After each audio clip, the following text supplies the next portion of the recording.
Hello, Earl Pughe here from Music Maker, introducing I Get the Blues When It Rains by Etta Baker. This song is the tab and notation is available in the book, Deep in the South. This is a 16 measure tune in the key of C. It has relatively straight ahead chords. It has a C chord, a G chord, a G7, an F. Etta will thumb over for the F. I bar it. An A7. The A7 has the G on the first string. Fourth finger's playing the high G. A standard D7. And that's the those are the chords. A C, a G, a G7, an F, an A7 with a high G, D7. So relatively guitar-friendly chords. Etta will play using the thumb and the first finger. This gives her a certain feel, a certain bounce to her playing. It's more of a ragtime bounce than sort of a blues shuffle. And some of the Piedmont blues players, notably Mississippi John Hurt, will use a thumb and two fingers. That's a great sound, but it will have a different feel. Your phrasing will be different. To really sound like Etta, to get her phrasing and her sort of ragtime bounce, I recommend that you use the thumb and the first finger. Etta sometimes brushes with the thumb, so she may play single notes.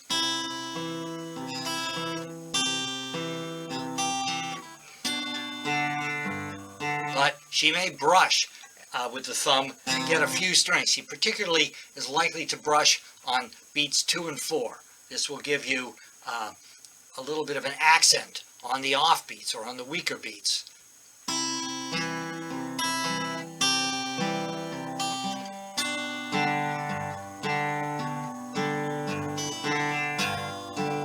So if you listen to it, you'll hear that if you listen to Etta, you'll hear that she does that thing of brushing when she feels it will be most effective. It's not all the time, but it's not uncommon in her playing. So it starts off on 2 measures of C.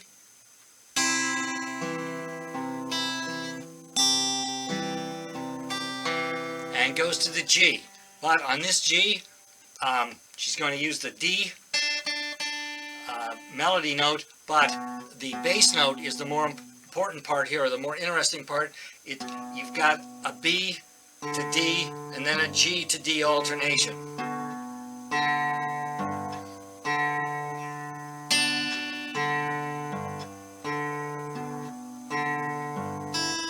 Now when she goes to the G7, she will change the alternation. She'll now have the low G on the 1, then the D, then the B on the 3. So she's kind of flipped it around.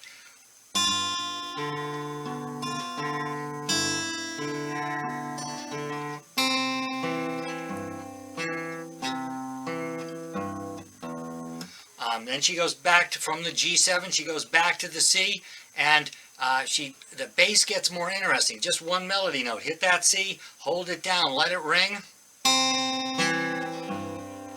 But, she's going to go from the C to the E, then the G to the E, then the C to the E, then back to the G, but instead of going to this E, she's going to go to the low E, because she's aiming at this F note on the bottom of the F chord. That'll be in the next measure. So she's approaching it sort of from both directions. Hits the G, then hits the E, then it resolves to the F.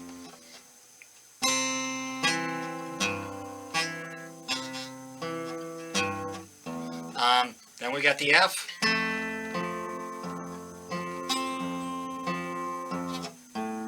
So on the F chord, we've got an A melody note on the 3rd string, alternating from the 6th string to the 4th string. And then that C note comes in, it's syncopated. It doesn't come in on the 1, it comes in on the and of 4.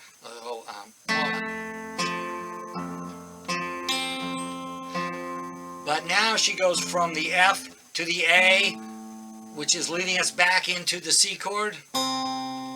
Now a chromatic walk down, B on the bottom, then B flat, and that leads us down to the A7, then the D7,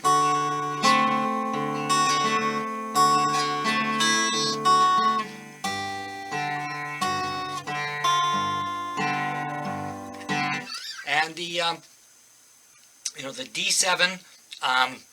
We had a little bit of syncopation in there. You can so the melody note is coming in between the bass notes sometimes.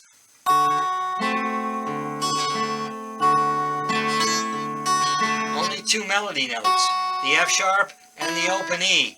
So she doesn't have to move many fingers, just one finger to get that melody.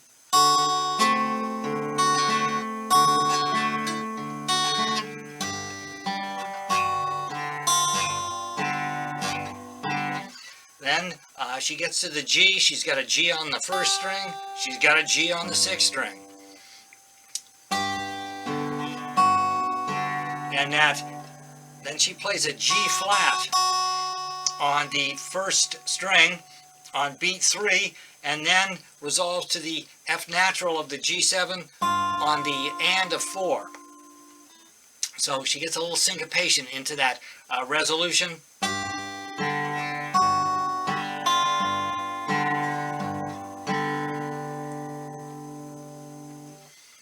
So I recommend playing just the bass part, the thumb part, which will be the notes on strings 6, 5, 4 in this song, and that's sort of like the Christmas tree. The melody is like the ornaments. If you've got a really good Christmas tree, you don't need to worry as much about the ornaments. If you've got really great ornaments but it's not a good tree, it may not work as well. So you want to get this really steady.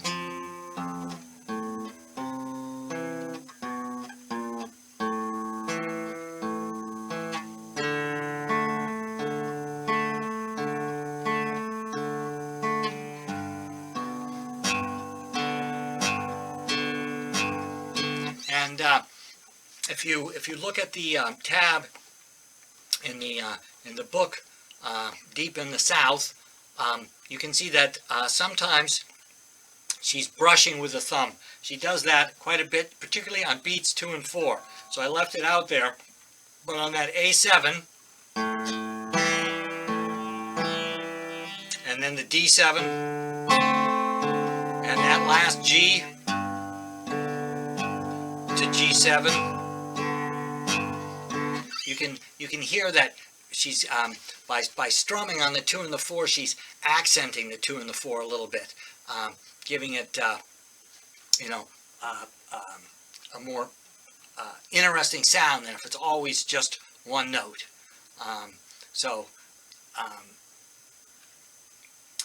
the bass part by itself, C.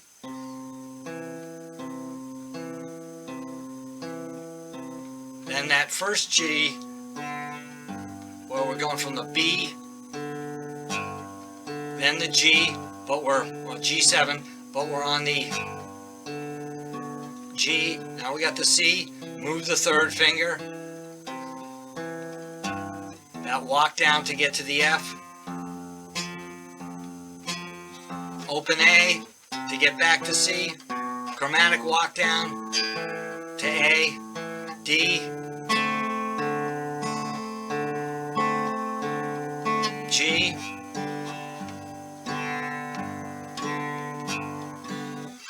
and the idea is to if you look at the tab, you can see when the notes are together and when they're sort of in the middle.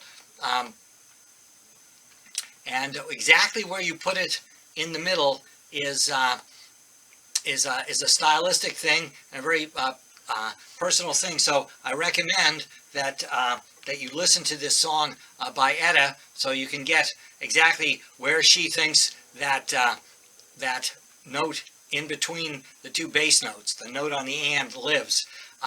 Some people play it just a little bit late, and that gives you more of a shuffle feel. Some people play it right on the and that's a kind of a straighter feel. She's pretty close to the and, but she can play with that and will play with that.